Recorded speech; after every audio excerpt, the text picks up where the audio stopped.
Number 10. Zombie Spider-Man. A scary alternates list is of course never complete without a trip to the Marvel Zombieverse. This series examines a world where all your favorite superheroes become infected and transform into ravenous zombies. A warning, only visit this part of the multiverse if you have an ironclad stomach and if you are a fan of gore. Even being a horror fan myself, I find it challenging to visit this universe as often as I need to do here at Top 10 Nerd. In this Marvel Zombieverse, Peter does not become a zombie right away, but when he does, he ends up devouring both MJ and Aunt May. This version of Spider-Man also saw him break and purposefully tear off limbs and shoot veins out of his arms as a substitute for webbing. Eep. Number 9. Symbiote Spider-Man. In the What If series Volume 2 Issue 4, we explore an alternate world where the Venom symbiote could not be stripped from Peter Parker by using a combo of magic and tech. In fact, it just stays bonded to him. Two pretty scary things happen to Peter Parker in this reality. He loses complete control of his mind and body as the symbiote bonds to him for good. He is drained of years of his life when the suit does spit him out.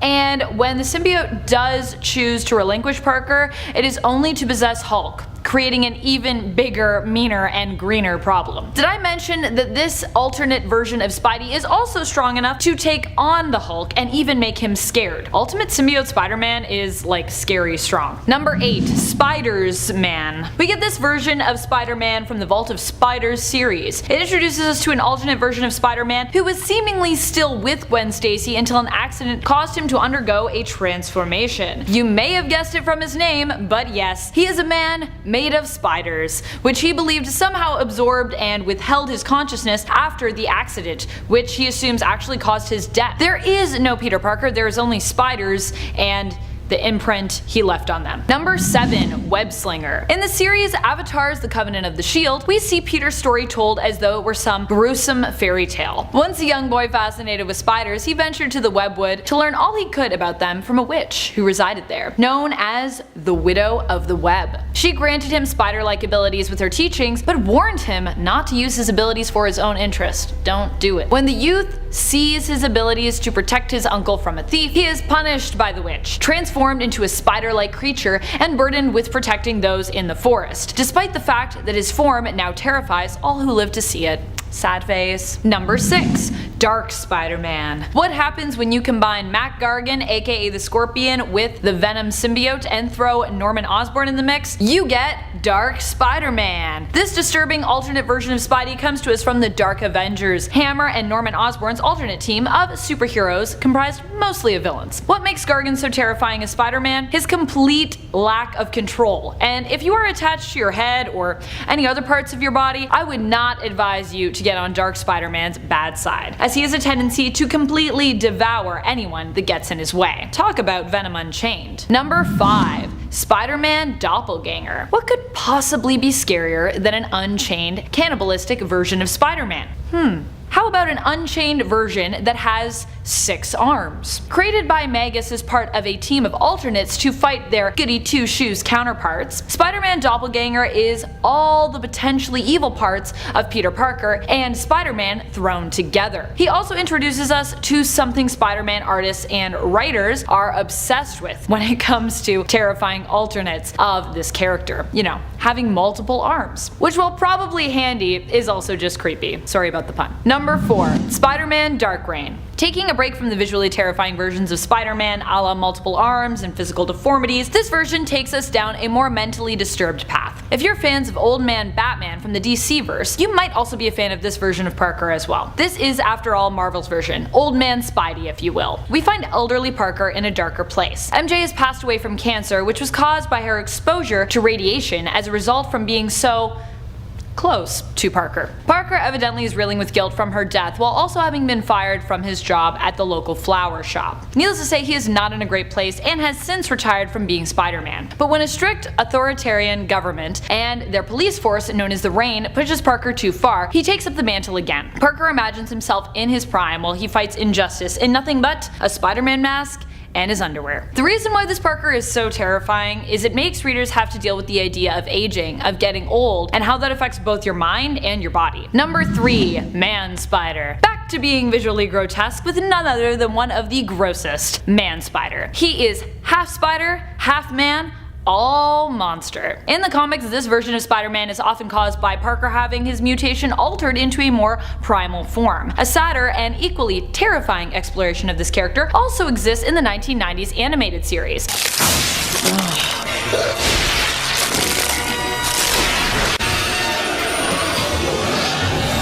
After being bitten by a radioactive spider, Parker continues to mutate into Man-Spider, the monstrous version of the standard Spider-Man. What makes this version of him even worse? Poor Parker actually keeps some of his memories and emotive responses, reaching out to his loved ones only to have them flee in terror. Poor Man-Spider. He just wants to be loved. Number 2. Spider Carnage. Continuing with my love of the 1990s Spider-Man animated series, another scary alternate also lives there. Coming from the alternate Earth of 98311, this Spider-Man has a bit of a convoluted origin story. Spider Carnage is one of 2 versions of Spider-Man who exist after Spider-Man is cloned. To begin with, this Spider-Man alternate already had an even more tragic life, losing both Uncle Ben and Aunt May. As a result, one of the versions bonds with the Carnage symbiote and goes on a murderous rampage, and hence Spider Carnage is born.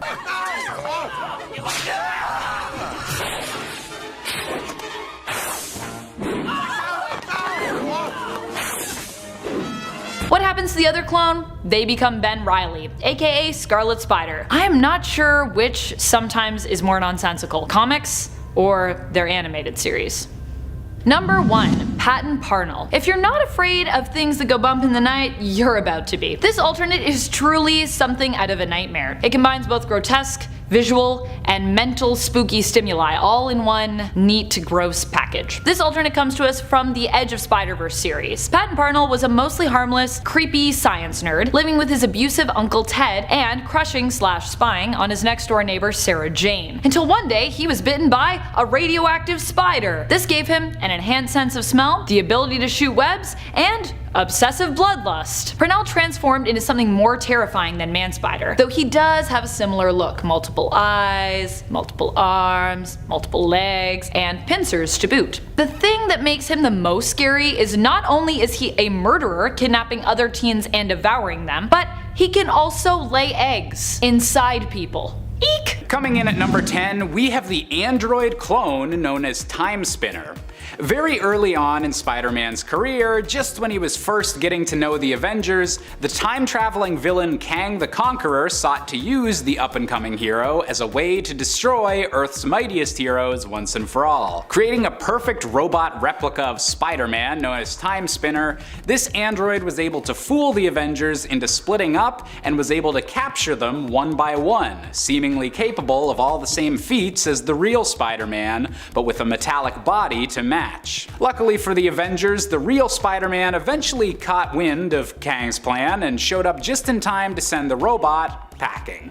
But still, an android Peter Parker that can fool even the Avengers, that's some pretty messed up stuff. In at 9, Lizard Spider-Man. The story of the Spider Lizard has its first origins going back in Amazing Spider-Man Volume 1, number 164, when Dr. Kirk Connors creates an innervator device to keep Spider-Man alive after Kingpin stole the web slinger's life force using a Vita Drain machine. Subsequently, in Spectacular Spider-Man Volume 1, number 32, Dr. Connors experiments further with the innervator and accidentally creates the monster known as Iguana. Connors uses the innervator on himself in order to become the Lizard and defeat Iguana, but that doesn't turn out exactly as planned, of course, because it's the friggin' Lizard, and Spider-Man has to come to the rescue. All of this comes back into relevance in Spider-Man Volume 1, number 39, where Dr. Connors persuades Spider-Man to swing by his laboratory for a checkup. It is clear that Spider-Man's mood is still being negatively affected by his earlier exposures to this machine. So in that same issue, Spider-Man faces the scourge of the Schizoid Man. The mental stresses of this battle are too much for his enervated system to handle, and a terrible transformation is triggered. So Spider-Man becomes Spider Lizard.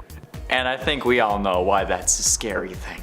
Coming in at number 8, we have none other than the Assassin Spider-Man of Earth 8351. Over the years, Spider-Mans had many different kinds of web shooters, from homemade mechanical ones to the biological ones of the Sam Raimi films, but this is probably the only version of Spider-Man where the web shooter is literally just a gun. Yes, believe it or not, there's a Spider-Man that just shoots people instead of web slinging. Having abandoned New York in his own universe to become an international assassin alongside Wolverine following a disastrous misadventure throughout Europe, this Spider-Man has entirely given up on the great responsibility part of his mantra, only aiding the other Spider-Men against multiversal threats whenever his own reality and way of life are in danger. And it's 7, Doppelganger. Introduced in Infinity War #1, Doppelganger was an evil, near-minded duplicate of Spider-Man that was created by Magus during the battle known as the Infinity War. The 6-armed creature was one of many doppelgangers created by Magus using Anthropomorpho's M bodies during this conflict. Although the Doppelganger was killed during the Infinity War by Hobgoblin, he was mysteriously revived by the Demogoblin. When Magus was defeated by Adam Warlock at the conclusion of the Infinity War, all of the Doppelgangers were destroyed except for the Spider Doppelganger, thanks to Demogoblin's magic forming a psychic link between him and Demogoblin, or I guess Demogoblin and Doppelganger. For a time, he was a pet to Demogoblin, but the two went their separate ways after a very interesting fight. Doppelganger later joined up with Carnage, Shriek, Carrion, and Demogoblin during the infamous Maximum Carnage killing spree, and in the process, Shriek became a sort of adopted mother to Doppelganger, which made him even more dangerous. So, no thanks. Coming in at number 6, we have The Other. Coming from a particularly weird era of Spider-Man history that seemed obsessed with turning Spider-Man's powers into having a magical and mystical origin, The Other, or Miss Arrow as her human disguise would come to be called, was a spider deity that apparently chose Peter Parker as being worthy of its powers, heavily implying itself to have controlled the radioactive spider that bit Peter in the first place. While initially bonding spiritually with Spider-Man himself and giving him a whole host of new powers, The Other eventually manifested as an entirely separate being and disguised itself as a teacher at Peter Parker's school. With much of this storyline since having been wiped from canon by the events of One More Day, it's still incredibly weird to look back and go, oh yeah, Peter Parker had a teacher that was technically the manifestation of his spider powers in creepy human form. Totally normal. Halfway through into number 5, Dark Spider-Man. When Matt Gargan was the host of the Venom symbiote, Norman Osborn gave Venom a medication that reset the symbiote to the size it was when it originally possessed Spider-Man. However, the symbiote resumed its feral traits whenever Venom was attacking an enemy. Osborn formed his version of the Avengers, providing new identities to some of his former Thunderbolts. Norman introduced this guy, Matt Gargan, as the Amazing Spider-Man in his new Avengers. During the Dark Avengers' first mission against Morgan Le Fay, Morgan's magic affected Venom, causing him to lose and gain control of himself randomly. Venom bit Ares and fought Hawkeye, which in this case was Bullseye, and after Morgan was defeated, Hawkeye promised to kill Mac one day for trying to eat him while he was under Morgan's control. And that's expected. Basically, another evil Spider-Man, but I mean it wasn't exactly Peter Parker, but still, it counts. It's still terrifying. That's the trouble with the secret identity though, okay? It's easy to be impersonated. Arrow Season 3, for example. Coming in at number 4, we have the emo symbiote influenced Peter Parker from Sam Raimi's film Spider-Man 3. We've all seen the memes of Tobey Maguire dancing and threatening to put a little dirt in our eye, but in my opinion, this is one of the more interesting depictions of Peter Parker before he decides to get rid of his symbiote suit and accidentally causes the creation of Venom. While many interpretations of this story always show Peter becoming more violent and prone to anger as the suit begins to affect his mental state, the fact that the suit seems to only make Peter more unlikable and cool in a dickish way feels like pretty interesting commentary on what a more badass or dark Spider-Man would even look like. Even if out of context or combined with the movie's other problems, it can come across as pretty laughable. But hey, those dance moves still count as pretty scary, right? Can 100% confirm that was definitely scary. Getting close to the end, in at number 3, Imperfect Spider-Man. In 2005, a fighting game called Marvel's Nemesis Rise of the Imperfects was released, and it didn't do all that well. But it did lead to an actually decent tie-in miniseries, written by Greg Pak and drawn by Renato Arlen. In the prequel series, we saw Spider-Man, Thing, Wolverine, and Elektra be captured and injected with a illicit substance developed by an alien scientist that corrupted them into bloodthirsty killers. Well, I mean, like, Wolverine was already halfway there, but it was the biggest change for Spider-Man. The substance turned Spider-Man and the other heroes violent and brutal, eagerly fighting in an arena in gladiatorial combat. I mean, it didn't last long before Spider-Man was able to fight off this drug and escape, leading to him fighting the rest of the Imperfects, but hey, he had been affected by this substance and he became bloodthirsty, okay? A bloodthirsty Spider-Man is pretty scary, but kind of cool. Coming in at number 2, we have Patton Parnell, with possibly the grossest use of Spider-Man's powers ever. In a twisted alternate universe where a young man named Patton Parnell is bitten by a radioactive spider, instead of becoming a superhero, Patton becomes a complete monster. Instead of being inspired by the death of his Uncle Ben, this version of Spidey captures, webs up, and eats his cruel Uncle Ted, and even implants spider eggs within the neck of the girl he supposedly loves, Sarah Jane. All in all, Patton Parnell is a tragic horror movie villain of a character, and one we definitely don't want visiting the main Marvel universe and planting eggs anytime soon. And finally, in number 1, the Spider. Spider was a red-headed Peter Parker, a mass murderer who merged with a spider symbiote. As a sociopath who liked hurting people, Peter had a sense of humor akin to Deadpool. In the course of his criminal career, he was sentenced to 67 consecutive life sentences by a jury. So basically, he's Cletus Cassidy but Peter Parker. He was drafted by the Timebreakers into Weapon X, and he replaced Daredevil after it was presumed the Timebreakers had sent him back home. When Hyperion of Earth 4023 became a member and the de facto leader of Weapon X, Spider joined him in his case to conquer multiple realities. Because of course he did. Every bad version of Peter Parker wants to conquer multiple Earths.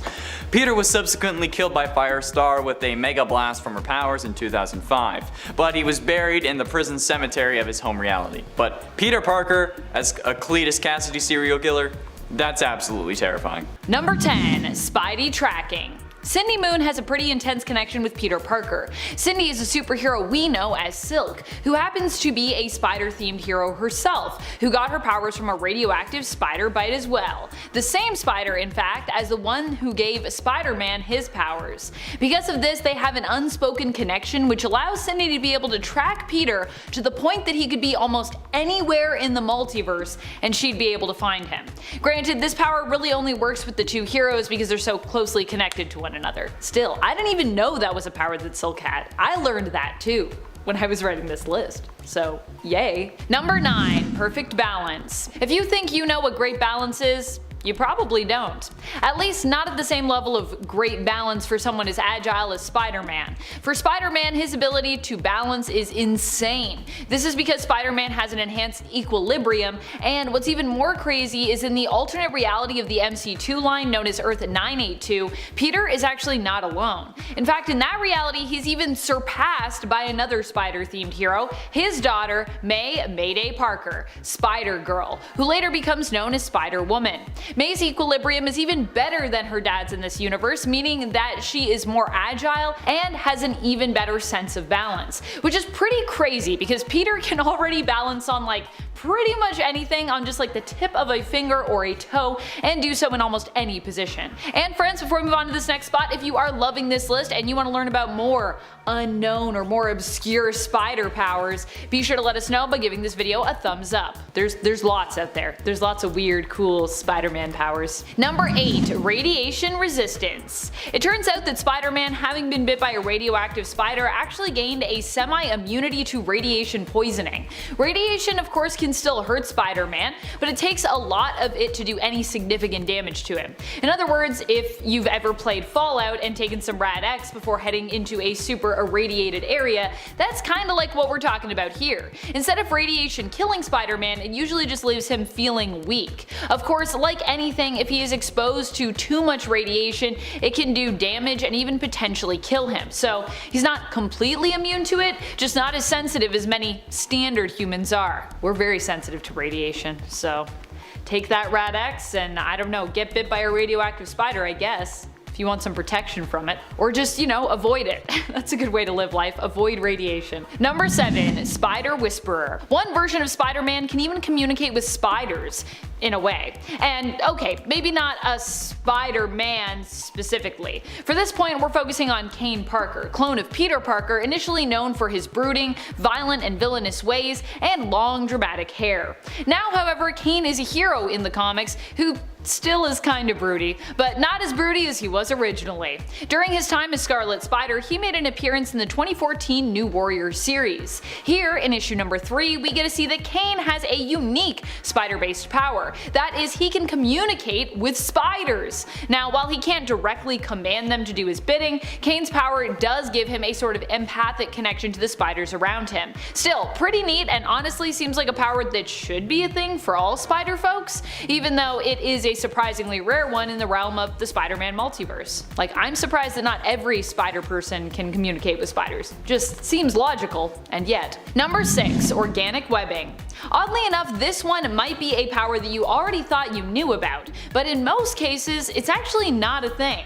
A lot of people think it's a thing when it's not, and then sometimes it weirdly is. I hope that makes sense. Spider-Man's web shooters are actually an invention that Peter Parker, or usually any other Spider Totem of the Week, invented for their own use. Some fans think that this webbing is a part of Spider-Man's power set, but it's standardly a part of his equipment kit. However, this isn't always the case, and there have been a few times in the comics where the webbing for our hero has actually been organic, literally coming out from his own wrists, which is really weird and kinda icky, and not really a thing that we needed, but we got it anyways. Silk is another spider-themed hero which has also had this power set of organic webbing, although in a bit of a cooler vein, at least in my opinion, and in terms of her character design. She also uses her webbing to create her suits at times when she has to jump into action unexpectedly. This gives Silk not only a pretty unique power, but also an unique look too. Number 5. Wicked Smart. I just like saying wicked smart. Or just wicked as an adverb, really. Wicked is a cool adverb. I really love adverbs. Of course, as I said earlier, the reason why people sometimes make the assumption that Peter's webs are always organic when they are only sporadically organic is because they forget just how smart he is. Yes, Peter is sweet, kind, and sometimes teeters on the edge of falling completely apart, but there is more to him than all of that. He doesn't only have a good heart, but he also has a great brain. Hence how he was able to create his own web shooters to begin with, and also hence his love of academics and science. Peter isn't just your average smarty either in the Marvel Universe, no siree. He has been considered one of the great intellectual minds, rubbing elbows with the likes of Reed Richards, Iron Man, Black Panther, and Bruce Banner. Number 4. Venom Blast. Venom Blast is an iconic power that fans of Spider-Man might not be familiar with, but fans of Jessica Drew's Spider-Woman likely will be. Venom Blasts don't actually involve venom either, so the name for this power is kind of a misnomer. However, that didn't stop Spider-Woman from the 1970s cartoon shouting out the name of this power every time she used it. Venom Blast! It's like the louder you shout it, the more powerful it is. The Venom Blast power is actually electrical in nature. Jessica has the ability to produce excess bioelectricity which she can then channel into a blast, allowing her to shock, stun, or even kill her opponents. In fact, this is also a power that Jess has had to practice with and hone over the years so she can avoid killing people with it because it is just that powerful. I feel like that's actually a lot of Jessica Drew's powers. She's like, I have to hone this because it's just too crazy. Practice is important, especially if you have superpowers. Number 3. Magic. At least for a time in the Ultimate Spider-Man cartoon, Peter had this one. For a short time, but it happened. He actually was given the Eye of Agamotto by Doctor Strange for a time and ended up possessing temporarily all the powers of the Sorcerer Supreme. In the Ultimate Spider-Man animated series, Peter also kind of trains with Doctor Strange, or at least hangs out with him, and he gets some immunity to magic from his time spent with the famed Sorcerer. Granted, the magic that Peter has in this series is temporary, but it should also be noted that Spider-Man's origin was actually tweaked in the decade leading up to the Spider-Verse event in the comics, making him actually more mystical just as a character character in the main continuity of 616. We learned that Spider-Man's origins weren't only based in the realm of science, but that the bite that he suffered from that radioactive spider was also somewhat fated, and was considered a gift from the spider, or more specifically the Other, which is kind of the spider, the great spider being that Spider-Man is attached to, turning Spider-Man into one of many spider totems throughout the Marvel Universe. Totems are basically figures throughout the Marvel Universe who are connected in a supernatural way to the spirit of an animal. In Spider Totem's case, it's spiders. Number 2. Venom Punch. Okay, so maybe you know about Jessica Drew's Venom Blast, but did you know that Spider-Man is also capable of emitting bioelectricity powers himself? Miles Morales' Spider-Man also possesses the power to channel his excess bioelectricity into blasts and shocking beams of concussive energy. But he also has another unique power he can pull off using his extra stores of bioelectricity. That would be his Venom Punch. Miles the Spider-Man can actually channel his bioelectricity into his punches, basically supercharging them. So not only are you feeling the pain of that super strong punch, because he's also got super strength, but also the pain from electric fists if you get hit by him. Honestly, Miles is probably one of the wildest power sets of all the Spider folks around. He's got lots of cool unique powers and is like crazy OP. Just another reason to love Miles Morales. Number 1. Pheromone Powers.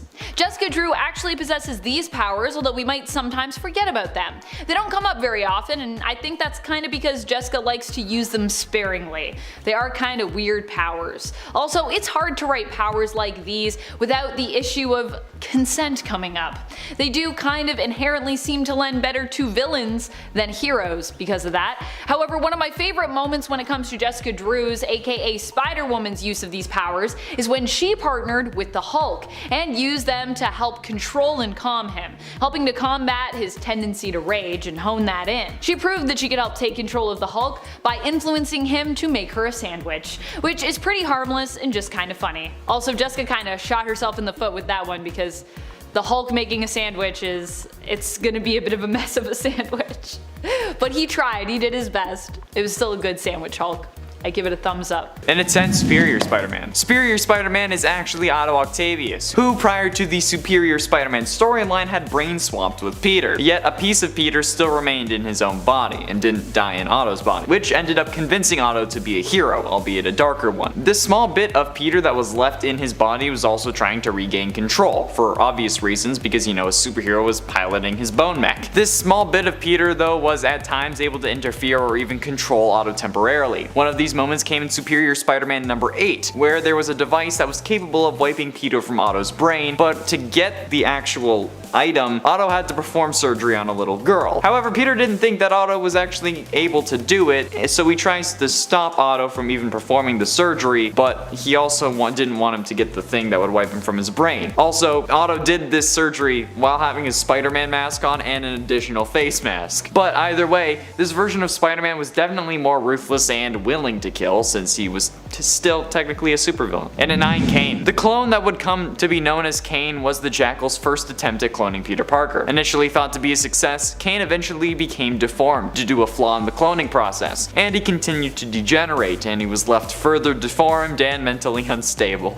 Aren't we all? The Jackal allowed Kane to live as like a test subject to see how long he would be able to survive, and it ended up exceeding Jackal's expectations. As a result though, Kane experienced a strong feeling of rejection that might be kind of like a father-son kind of thing, you know what I mean. Kane left and realized that the degeneration that had caused his mental state to decline had also amplified his powers that he had genetically kind of inherited from Peter. His strength, speed, stamina, and agility were also comparable to those of Peter, but he also gained precognitive powers as well, which showed him flashes of the future, which seemed to be sort of an amplified spider sense. He also possessed a Mark of Cain, which was a corrosive touch that he used to leave eaten away handprints on victims' faces, which is pretty damn scary if you ask me. Also, if you're enjoying this video and want to see more, be sure you hit that like button and subscribe because it really helps us out against the algorithm almighty. Also, I'm dressed as Spider-Man and talking about Spider-Man, so I feel like that's worth a like. And at 8, Pestilence Spider-Man. When Apocalypse started his plans for world domination, he captured 4 people who he saw as being good enough to be his horsemen and corrupted them. Spider-Man became the horseman known as Pestilence. Pestilence was one of the horsemen that Deadpool, Cannonball, and Siren encountered in their alternate reality search for Cable. And even though Pestilence was accompanied in the fight by Famine and Archangel, all 3 of them were defeated. This version of Peter Parker has the same powers as his 616 counterpart, except this time they've been augmented by Apocalypse when he corrupted them. But I mean, like a Spider-Man who is literally a horseman of the apocalypse and asks people if they will scream while he sucks the marrow from their bones, I think it's safe to say that this guy's pretty damn scary. And he made his first appearance in 2005, which makes this character around the same age that Peter was when he got his powers, which is kind of ironic. He hails from Earth 5701, which is the age of Apocalypse Earth. And at 7, Ghost Spider. Ghost Spider comes from Earth 11638, and in this reality, Peter Parker's Uncle Ben never died, and actually ended up helping Peter to train as a hero with his new spider powers, becoming the Amazing Spider, a famous and popular superhero who also became a rich and successful scientist, having his own company called Parker Technologies. With his resources and motivation from Uncle Ben, the Amazing Spider used transportation technology to bring Spider-Men from other universes to his and absorb their powers to increase his. After bringing the Spider-Man from Earth 616 to his Earth though, and making him believe that he arrived in this universe by accident, the Amazing Spider was weakened by the feedback of the dimensional portal. Eventually, the Amazing Spider was convinced that what he was doing was not in fact heroic and allowed himself to die. But after dying, the Sorcerer Supreme of Dr. Banner,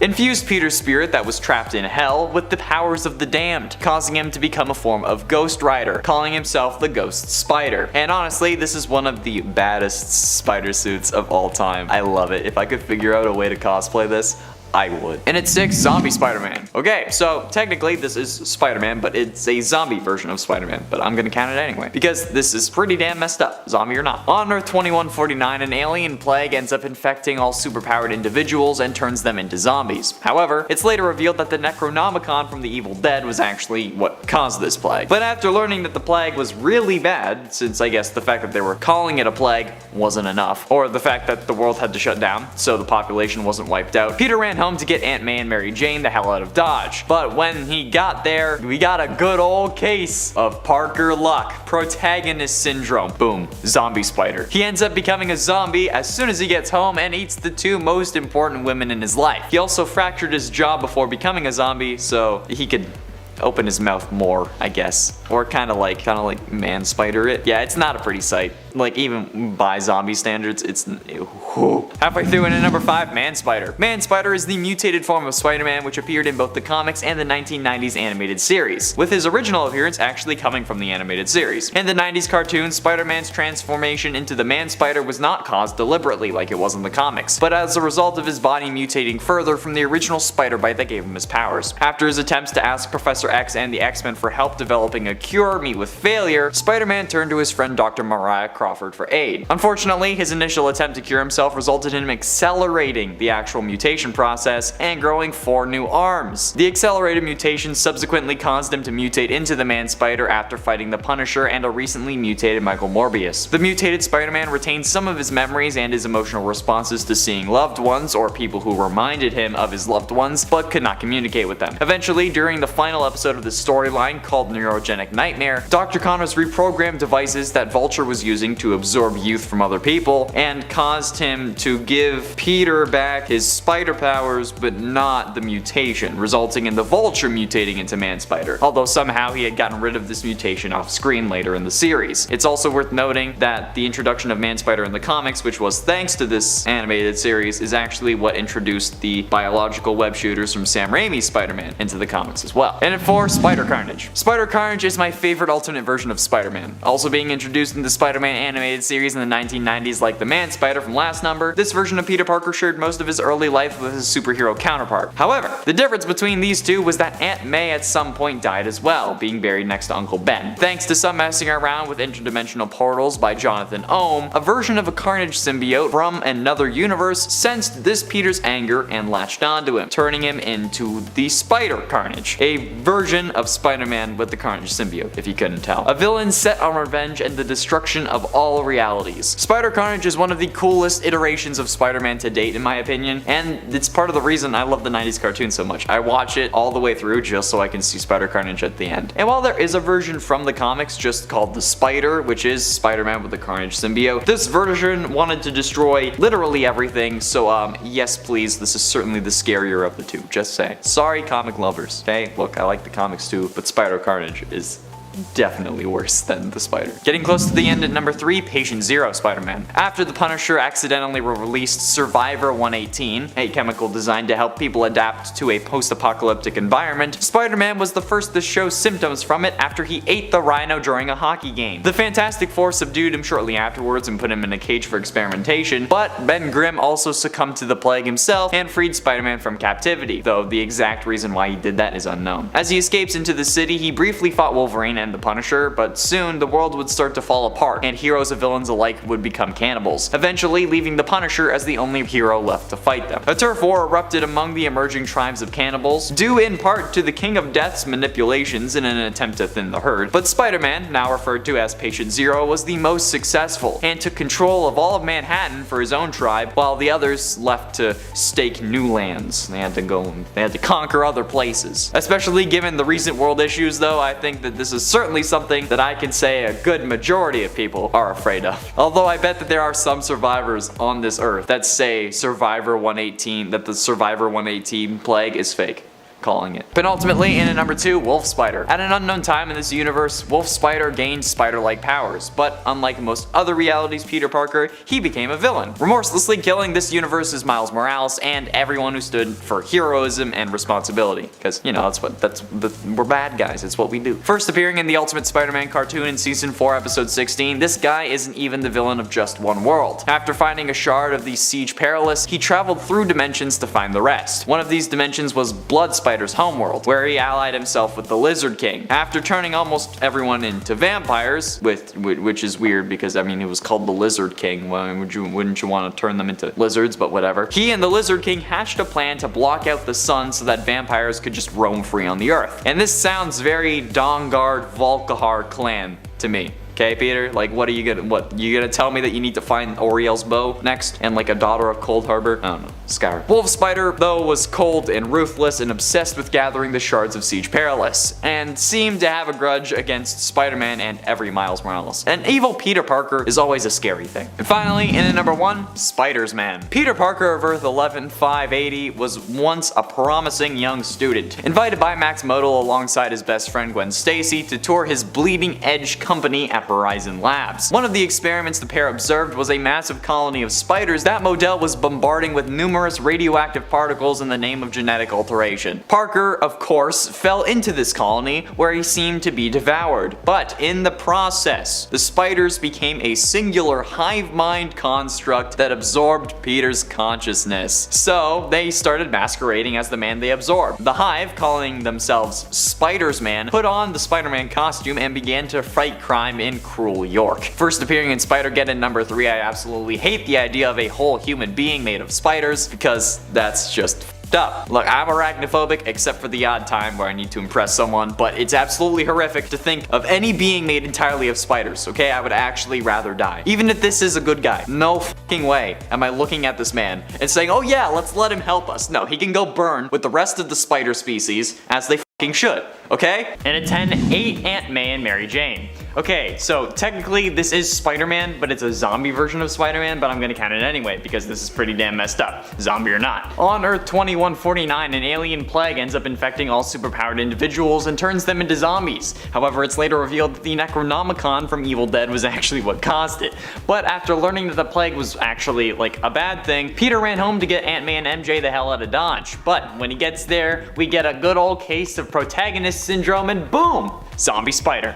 He ends up becoming a zombie and eats the two most important people in his life. He also had a fractured jaw before becoming a zombie, so I'm sure you can imagine that this isn't a pretty sight, even by zombie standards. It may not be our Pete, but it was a version of Spider-Man, so it's fine. And at 9, Anna Marconi. Speaking of a version of Spider-Man, let's discuss the Superior Spider-Man and his fascination with Anna Marconi. Superior Spider-Man is actually Otto Octavius, who prior to the Superior Spider-Man storyline had brain swapped with Peter, yet a piece of Peter still remained in his own body, which convinced Otto to end up becoming a hero, albeit a darker one. Doc Ock was up to some really shady stuff while pretending to be Peter, cause you know, since Peter is young, handsome, in shape, and has actual women in his life, Otto tried his luck at getting MJ to sleep with him, but failed miserably. So, you know, things weren't going that well. But then there's Anna Marconi, whom this Otto-Peter hybrid started dating.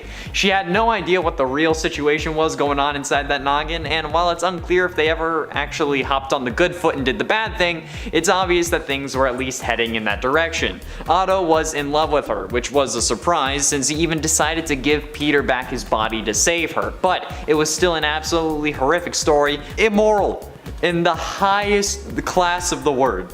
It's creepy as hell and it makes me rethink all relationships. And at 8, interfered with surgery. In the same series as the Anna Marconi situation, the small bit of Peter that was left in his body was trying to regain control, for obvious reasons, because, you know, a super villain was piloting his bone mech with meat armor. This small bit of Peter though was at times able to interfere or even control Otto temporarily. One of these moments came in Superior Spider-Man number 8, where there was a device that was capable of wiping Pete from Otto's brain, but to get it he had to perform surgery on a little girl. However, Peter didn't think that Otto could do it, so he tries to stop Otto from even performing the surgery, while he has his Spider-Man mask on, may I add, and an additional face mask, so if evil Spider-Man can do it, so can you. Even still, trying to prevent the surgery to save a little girl's life is a pretty low moment for the Barnacle, even if it was filled with good intentions. Kind of. Those only power crystals, you know.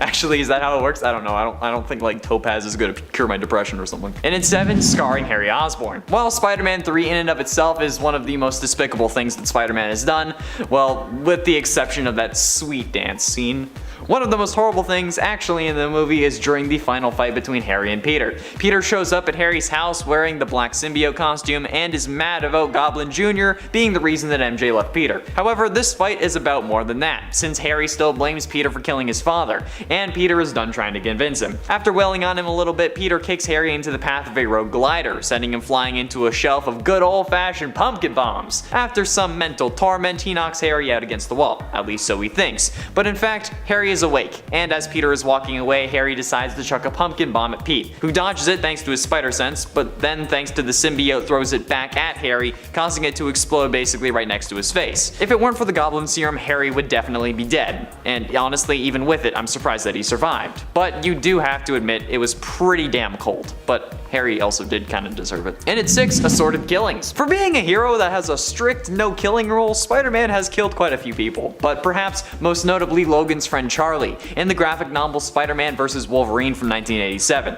The plot of this is that both Wolverine and Spidey end up in Berlin for their own reasons, and as the title suggests, Wolverine and Spider-Man end up fighting each other, in a graveyard to be exact. The fight is actually a good one, with Spidey even having the mindset to kill Wolverine because Logan might kill him first. They don't know each other that well at this point. The fight ends only when a helicopter of bad guys shows up looking for Logan's friend Charlie. Wolverine wanted to help his friend stop killing, but now since this helicopter showed up, Wolverine wants to kill her quick, since, you know, they aren't going to. Which he doesn't actually have to do because Spider-Man does.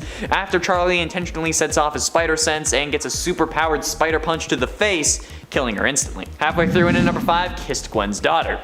After learning that your father isn't actually your father, but rather your mother's ex who she cheated on with his worst enemy, what do you think you would do? Also, you're aging more rapidly because your real father has some form of goblin serum in his system that somehow passed on to you, but you only age up physically, so you're mentally 10 with the body of an adult. Yeah, you may want to skip this number. Since Pete and Sarah end up getting closer after fighting off dealers in Paris, but this was made even worse when they're in Paris without MJ, who Peter didn't bring for whatever reason. The thing is though, Peter thinks that this is entirely platonic. This just goes to show you that if your partner thinks that someone's trying to get with you, you should listen. Because lo and behold, Sarah ends up planting one on her almost dad, just as MJ shows up for a surprise visit. And I think the name of the storyline, Sins Remembered, is way too fitting and is definitely going to be seared into my brain now. God damn it. You thought that Gwen and Green Goblin was bad? Oh boy. And enforced his marriage. After siding with Tony in the events of the first Civil War, Spider-Man has to reveal his identity to the world in order to continue fighting crime. And you know, since now every supervillain on Earth knows how to get to Spider-Man, Kingpin ends up attacking Peter at his home. He dodges the bullets, but they end up hitting Aunt May instead, putting her in critical condition. This is the start of the One More Day storyline, probably the most universally hated Spider-Man run of all time. Since in order to save Aunt May, Peter talks to Mephisto and ends up selling his marriage to MJ in order to save his aunt. So their entire marriage will get erased so that he can have at least one more day with his aunt. Aside from living with the consequences of your actions, because you know, that's not what heroes do. Which is also pretty goddamn horrible. You wanna know what else is pretty goddamn horrible? Like, MJ had to agree to it as well, or at least she had to say that she did. But like, seriously, if you're being realistic, okay, how many years does Aunt May really have left? Okay, like, honestly, not many. So selling your marriage to bring back your one foot in the grave aunt just seems like a not so even trade to me. I'm just saying, MJ's gonna be around for longer. You heard it right, ladies. I'd let my old aunt die for you. Hit me up.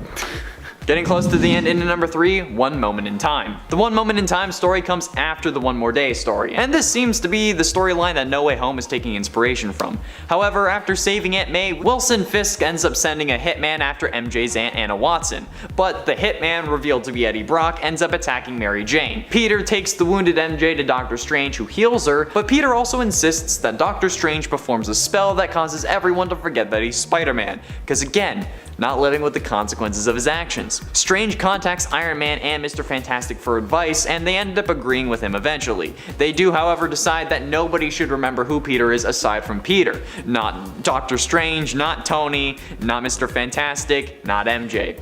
But Peter, being Peter, jumps out of his protective bubble and grabs MJ and pulls her in before the spell is complete. They wake up in a motel and Peter explains what happened. Mary Jane asks why he couldn't just let her forget, and then she explains that she can't be with him because it's only a matter of time before somebody rips off his mask again and they go after her family, and that's a danger that she can't let happen. Back in the present though, Mary Jane also explains that he has to move on and find somebody who can be with him. Should've just let her forget it, man. Penultimately, into number 2, Hit Mary Jane. To get things straight, I understand that finding out that you're actually a clone and that the real Peter Parker has been living his life for the past few years as Ben Reilly because he thought he was the clone would be pretty earth-shattering, but nonetheless, it doesn't excuse this behavior. You may be under a lot of stress, but you never hit or take it out on your partner in any way whatsoever. No matter what gender you are or aren't, you just don't, okay? But Peter didn't get that memo for a minute, since in the Clone Wars storyline after finding this out, Peter and Ben are in the middle of a scrap. Mary Jane admittedly doesn't make the brightest move though when she attempts to break the two up, but Peter instinctively backhands her across the room, a moment we see referenced in Spider-Man 3 in the cafe that MJ works at. However, in the comic, Mary Jane was actually currently pregnant with his child, and while Peter does instantly regret this and is filled with shame and guilt, he runs away. He doesn't check on his pregnant wife. He flees and joins up with Jackal, so yeah. Not the finest moment there, dude. Finally, into number 1, Killed Mary Jane. I know I say I hate talking about this, but honestly, if I have to suffer through this knowledge, so does everyone else. It's like my own way of being a supervillain. In the Spider-Man Reigns storyline, it's revealed that Mary Jane is dead, but it's also revealed later on why she's dead, since she was married to Peter, and as I've mentioned, did eventually want to have kids with him. The thing is though, a radioactive spider biting your hand does more to a man than lets him stick to walls and perform incredible acrobatics. It also fills that man with radiation, and anything else he feels also gets filled with radiation, if you catch my drift. Whether you're role-playing a lab experiment or not, that's what ended up happening after all, since Mary Jane ends up dying of cancer thanks to the radiation that Peter was packing in those swimmers. Yeah, it's absolutely horrible, and while yes, it's a question that everyone had, it's not something we ever wanted an answer to, especially if this is the way that it was gonna go. First off, we have Spider-Man's infamous deal with the devil in the super controversial storyline One More Day featuring the demonic villain Mephisto. While a lot of the entries on this list deal with alternate universe versions of Peter Parker that have gone to the dark side, the Marvel 616 universe Spider-Man has had his fair share of dark mistakes as well. After Aunt May was mortally wounded by an assassin's bullet and all other forms of magical intervention had been exhausted, end, Peter is approached by Mephisto in the guise of a little girl who offers to save Aunt May in exchange for one thing: Peter and Mary Jane's marriage. While Peter and MJ had noble reasons for accepting the deal, making contracts with demons is definitely a more villainous action than most heroes would take, and has led to many unforeseen consequences in Spider-Man's life ever since. In another example of the mainstream Marvel Universe's Spidey crossing a dark line, number 9 has gotta be when he fought with Daredevil to try and kill Sin Eater. Guilty of having killed Peter's one friend on the police force, Captain Jean DeWolf, Sin Eater was beyond redemption in Spider-Man's eyes, and was nearly beaten to death before Daredevil intervened. And while eventually Peter was able to see reason, he was on the verge of beating a man to death, showing just how blurry the line between supervillainry and superheroics can be. Coming in at number 8, we have the tragic death of Mary Jane Watson in the Spider-Man Reign storyline. In this alternate universe, an elderly Peter Parker gave up being Spider-Man decades ago, and has since let New York devolve into a dystopian police state, with supervillains being led by the city's mayor. The reason for this old Spider-Man's lack of action is unfortunately heartbreaking, with the love of his life, Mary Jane, having succumbed to cancer after too many years caring for a radioactive husband. And while eventually Peter finds redemption and takes back the city, it still goes to show how dark a world without Spider-Man can be. At number 7, we have Man-Spider, the horrific result of what would happen to Peter Parker if he was a bit more spider and a little less man. Man-Spider first appeared when Angel from the X-Men and Peter Parker were both captured by the villain Brainchild within the prehistoric Savage Lands. Brainchild's plan was to devolve his enemies into more primordial forms, and this left Spider-Man with a hideous appearance, even more limbs than usual, and an unstoppable murderous hunger. While he was eventually able to regain his human form without doing too much damage, every time a villain alters Peter's genetics to favor his spider side has led to massive amounts of internal strife and hunger for human flesh. Speaking of which, number 6 has us talking about the Peter Parker from the Marvel Zombies universe, and this guy's got even more of a thing for eating people than our last number. Zombie Spider-Man unfortunately was infected early on when his world began to fall to the zombie plague, bitten by a half-decapitated Captain America. Before he even really knew what was happening, this version of Spider-Man had consumed the brains of his beloved Aunt May, Mary Jane, and even J. Jonah Jameson. While still retaining most of his personality, this version of Spider-Man was motivated entirely by hunger, to the degree that he even joined in a superpowered mob to topple and devour Galactus when he visited the zombified world. Not exactly the most polite table manners, my dude.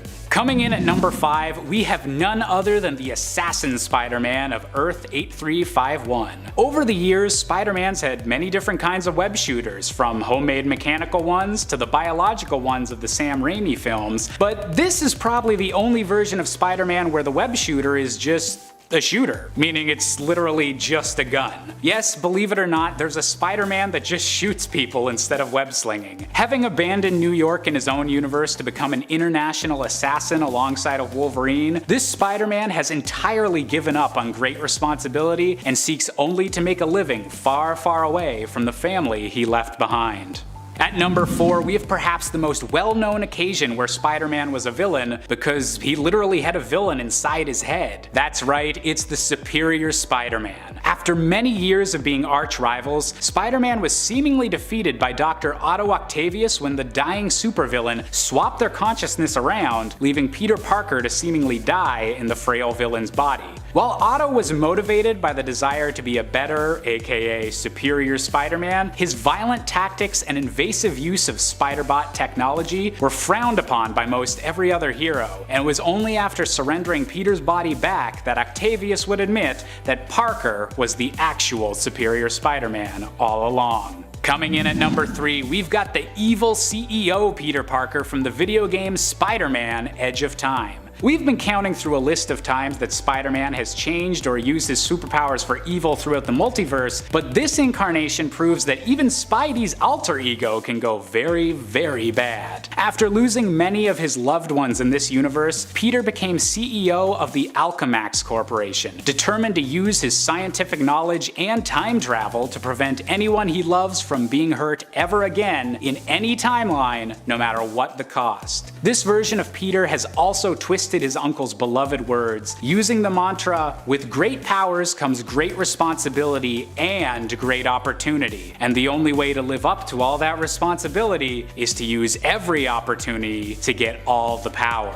At number 2, we've got Spider Carnage, best known from Spider-Man the Animated Series, and perhaps the single deadliest multiverse variant of Peter Parker we've yet to see from Marvel. In a world where Peter had an even rougher life, with Aunt May passing away shortly after his Uncle Ben, this Peter was manipulated and abused by the cloning supervillain the Jackal into believing he was not the real Peter Parker. This mental instability was made even worse by the appearance of a Carnage symbiote from another dimension, which latched onto this Spider-Man's confusion and hatred to create Spider Carnage, a being with endless, insane rage, but also the intellect of a genius. Spider Carnage's one goal was to bring about an end to all possible realities, something even Thanos wouldn't consider attempting, and he was only able to be defeated by multiple Spider-Men working together to defeat their twisted variant. Finally, at number 1, we've got the death of Uncle Ben, which is perhaps the defining moment in all of Spider-Man's career. Now, I know it may be a little controversial to choose something from Spidey's origin story as the number 1 pick, especially considering how many evil multiverse stories there are, but in my opinion, one of the best aspects of Spider-Man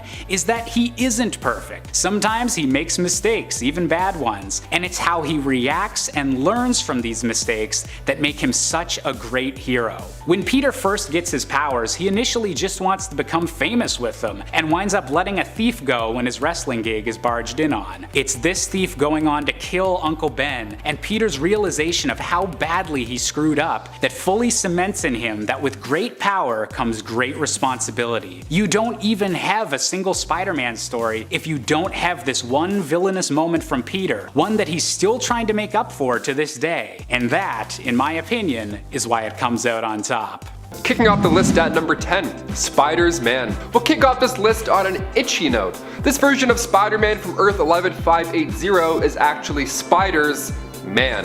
You might be asking, wait a minute Taylor, spiders? Like more than one? Oh yeah, he's actually made up of thousands of spiders that work together as if they're one person, like a hive mind. See, before that incident, that horrible incident, Peter and Gwen were visiting Horizon Labs, and instead of one spider taking a bite out of Peter's finger and then blessing him with biceps and perfect vision, he instead fell into a pit of radioactive spiders where they all consumed him, and subsequently his consciousness was spread out through all of those spiders. Hive mind, so gross. How horrible is this already? If I just got robbed and Spider's Man came to save the day, I'd be sick. Just seeing a cover of this guy on Spider-Geddon issue 3 makes me so uncomfortable. I mean, hats off to Christos Gage and George Molina for making this character one of the most unique versions. You can definitely say that, definitely unique. The Spider. Coming from Earth 15, the Spider, also known as Inmate 24739, made his first appearance in Exiles issue 12. Inmate, what's going on with that? Is Peter bad in this reality? Yeah, he's actually pretty horrible. He's a redhead who has a lot in common with Cletus Cassidy, and in turn he gets slapped with 67 consecutive life sentences by a jury. He's not as into the saving lives thing, he's rather into the opposite. He joined Weapon X after being drafted by the Timebreakers. Now, as horrible as the Spider sounds, he still feels like Peter when you read this comic. He has a similar sense of humor as Deadpool here, so it's still fun, although he's evil. Hyperion of Earth 4023 also joined, became the leader, and the Spider stood by his side as they planned on conquering multiple realities. Pete met his fate in issue 44 of Exiles when Firestar hit him with a Mega Blast. He turned into ash. Already cremated, look at that, we get to save money. And before we continue on with this list, if you want to go ahead and give us a thumbs up, that would be awesome. It really does help our nerd squad over here in our nerd base. You guys are the best. Thanks for sticking around. Let's keep going with this list. Number 8, Spider Kid. Making his first appearance in Spider Force issue 1, Earth 218 Peter's childhood is actually darker this time around, believe it or not. See, both of his parents passed away in a car crash, and Uncle Ben was a mean old man afterwards who was just horrible to Peter all the time. Peter actually changed his name to Charlie, and then he didn't try and be good. He actually became quite a troubled young man. He had to spend 2 years at the Administration for Child Services and then 2 more years at the Horizon Juvenile Detention Center. In order to get by, he chose to steal money from street dealers. He's not a bad kid, although I've just said that he is a few times. He just had a horrible childhood and he slipped down the wrong path. It happens. But that all changed when Charlie was recruited into the Superior Spider Army by Ashley Barton. She calls him Grandpa because he reminds her of an older Pete from her reality. He's like, yeah, I'm 13 though, please don't call me Gramps. Awesome. Coming to you live from Warp World, one of the most out there versions of Peter Parker hit the page in Infinity Wars issue 3. Moon Knight and Spider-Man are gearing up. They're making a game plan to take down Gamora. And Spider-Man says, look, just punch whoever I punch in a second. Deal? Easy peasy. That turns out to be a lot harder than imagined when the both of them merge together. Alongside Arachnite, we got to meet some other amalgams of characters. We got Ghost Panther, Soldier Supreme, Iron Hammer, and more, so much more. Peter's mind was also separated into 4 different personalities, each desiring dominance. So we have Science Pete, the Knight Pete, Friendly Neighborhood Arachnid Pete, and for when it comes to signing checks and shaking hands, we have CEO Pete. Number 6, Astro Spider. Jumping on over to Earth 3145, making his first appearance in Spider-Force issue 2, John Jameson III was an astronaut for NASA, and during one mission, a spider got trapped in his suit, which it's absolute nightmare scenario right there. But when the space shuttle was hit by cosmic waves, John then obtained these amazing new abilities. He didn't come home and stop bank robbers one quip and whip at a time. See, this Earth was now destroyed by a thermonuclear war, so Jameson was assigned to oversee the construction of a spacecraft on the Nautilus platform. He, along with 35 others, are the last of humanity. After this cosmic mishap, John can now read minds. He can create webs of solid telekinetic energy, but he met his fate a few issues later when he was feasted on by Verna. Sometimes being a spider totem sucks. Number 5, the Savage Spider-Man. Spider-Man, but a savage, so savage. This Peter Parker entered comics in Vault of Spiders issue 1. When a plane went down over Antarctica, Peter was the only survivor out of his family. He didn't have powers yet, he didn't swing his way to freedom, but he survived by using the last parachute. During his rough emergency landing, the wind moved him around quite a bit, and unfortunately he landed in one of the worst places on the planet, a spider's nest in Savage Land. I was just done with the spider stuff, now we're back to being itchy again. They all just bit him over and over and over again, and powers of course soon followed. The Savage Spider-Man was the new protector of Savage Land. Later on, he was recruited into the Spider Army by Ghost Spider to fight off the Inheritors back on our Earth 616. Honestly, this is a great version. I love when Wilson Fisk sees the boy growing up again. See, he was the reason the plane went down in the first place those many years ago. So when he returns to see if this Savage Spider-Man is real, he gets a little payback. Number 4, Hostess Cake Spider-Man. I think it's time we talk about one of the weirdest but yummiest versions of Spider-Man. Not only is Peter dishing out quips and flips, but he's also feeding the world too. What a hero. This version was born in an ad for Hostess Twinkies, so naturally its own Marvel universe has to exist. And also, it's fun to make it exist and to think about it. When it came down to taking on villains, Spider-Man wouldn't web them up, instead he would just huck treats at them, because that always works. Twinkies, Hostess cakes, anything, you name it. Funny enough, in Spider-Verse issue 1, the cakes are referred to as golden sponge cakes so that they don't get sued. It's also the same issue where we see the end of Golden Sponge Cake Spidey. It's sad, but if he stuck around for too long, realistically, everybody would just get fat or riddled with cavities. Spider sense tells me this cake isn't for eating. It's for throwing! Number 3, Superior Spider. Starting in 2013, this version is the outcome of the Dying Wish storyline when Dr. Octavius planted his mind inside Peter Parker's. Nice little swap.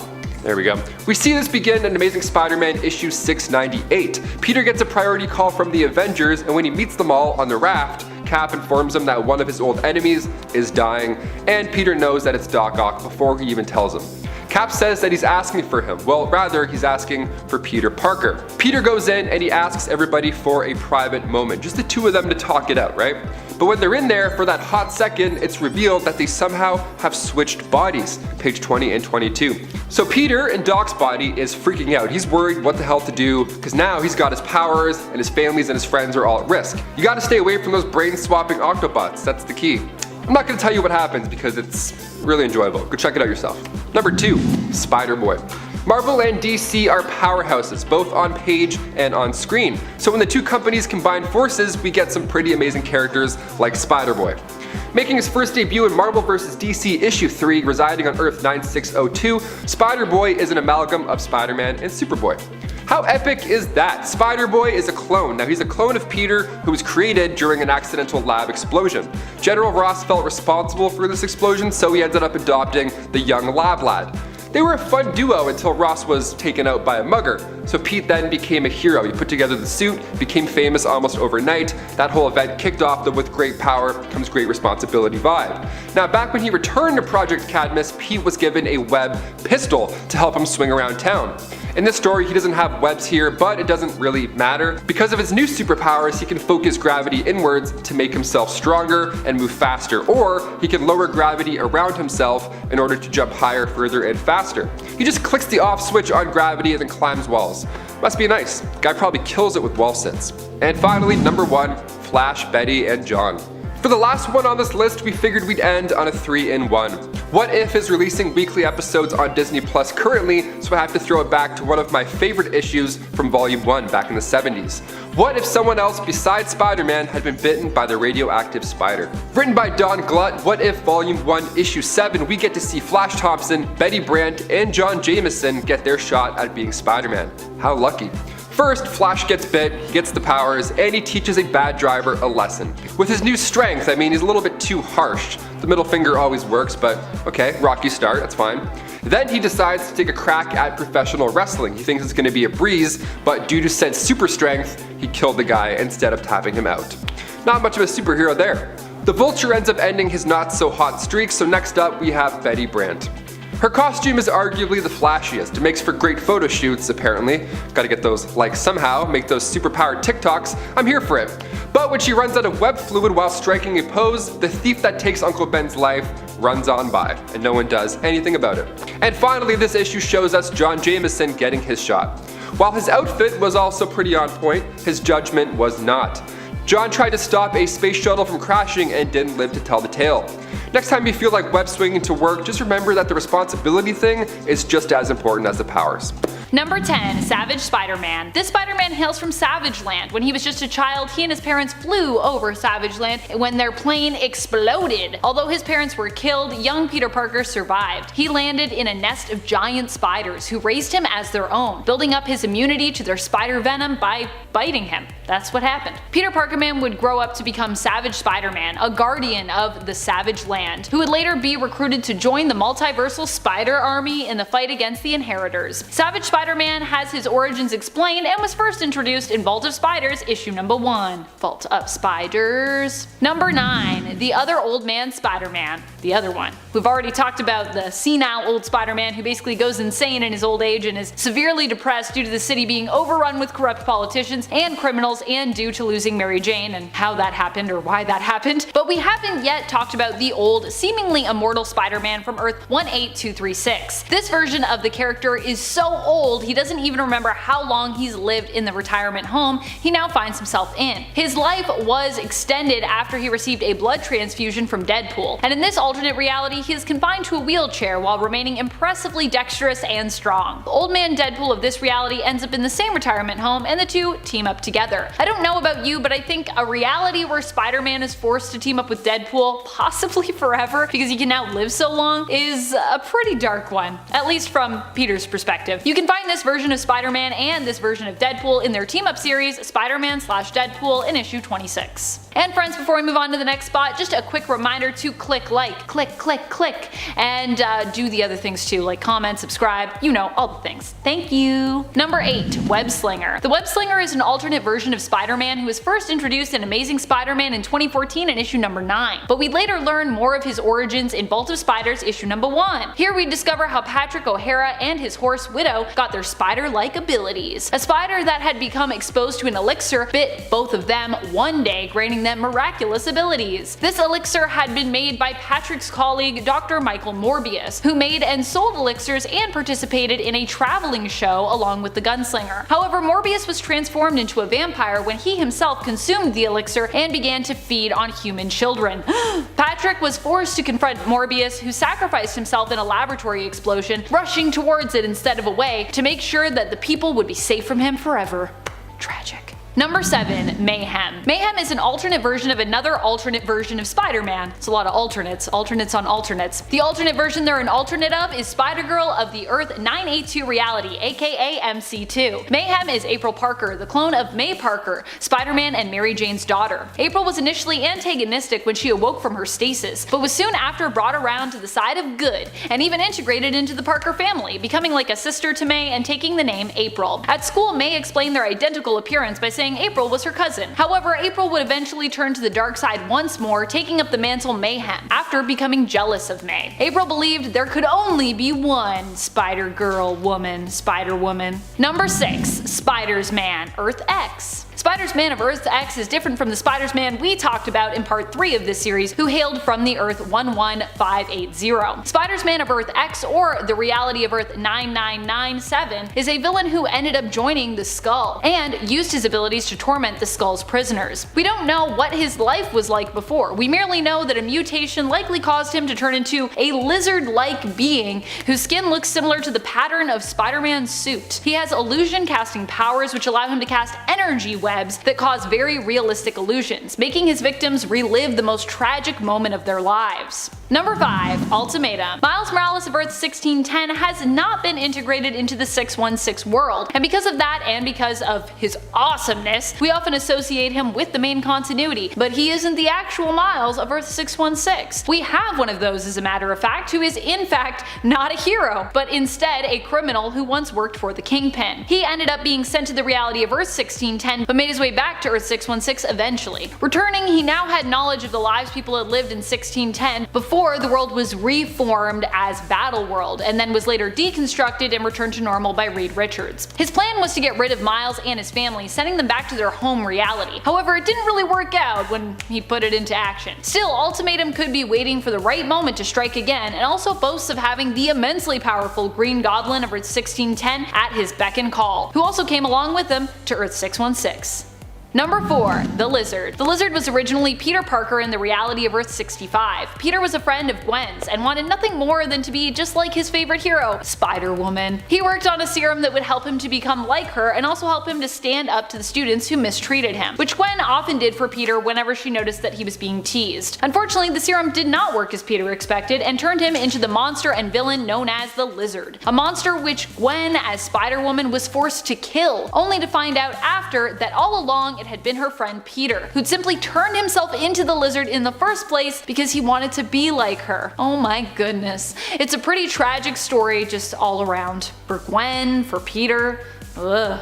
Number 3. Venom. This version of Spider-Man comes to us from what we're referring to temporarily as Earth 848. That's a temporal reality number though, so don't get too attached to it because it's probably gonna change. As implied by the name of this point, he is from the What If inspired series Spider-Man Spider's Shadow, where we imagine what would have happened if Peter hadn't decided to part ways with the symbiotic black suit we've come to know as Venom, but instead decided to stay bonded to it, basically becoming Venom. Here, Spider-Man becomes a merciless anti-hero slash villain who kills his enemies, and the Sinister Six must band together in order to try and survive. Well, a version of the Sinister Six at least. He also sports a pretty sweet beard here. Beards make you dark and edgy, right? I don't know, I've never had one, so let me know. Number 2. Black Suit Mr. Fantastic. If you thought Peter Parker keeping the black suit was a bad idea, wait till you see who else gets their hands on it on Earth TRN 848 in Spider-Man Spider's Shadow. None other than Mr. Fantastic of the Fantastic Four. Well, he isn't really intending to get his hands on it, it's more like it gets its tendrils on him after blaming Reed for causing Peter to leave it. The black symbiote suit then forcefully bonds to Reed and takes control of his brilliant mind,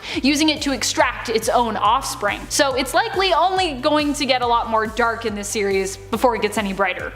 If it gets any brighter. I guess we'll see what Chip Zdarsky has in store for us. Number 1. Carnage. While we might know Aunt May's alternate spider totem persona as a hero, the one who hails from the reality of Earth 3123, Spider-Man, she also has her own dark spider alternate. We meet this version of May Riley who goes by the mantle Carnage in Spider-Verse issue number 2 out of 2019. Here, Spider-Man finds herself attacked by her dark alternate, Carnage, who comes through a portal into Mam's reality, and hails herself from Earth 20143. This version of Aunt Aunt May is instead bonded with the Carnage symbiote and believes firmly in spreading chaos and death throughout the multiverse. It takes May working in tandem with all her good counterparts across the multiverse to fight back this villainous version of herself, an alternate Spider-Person.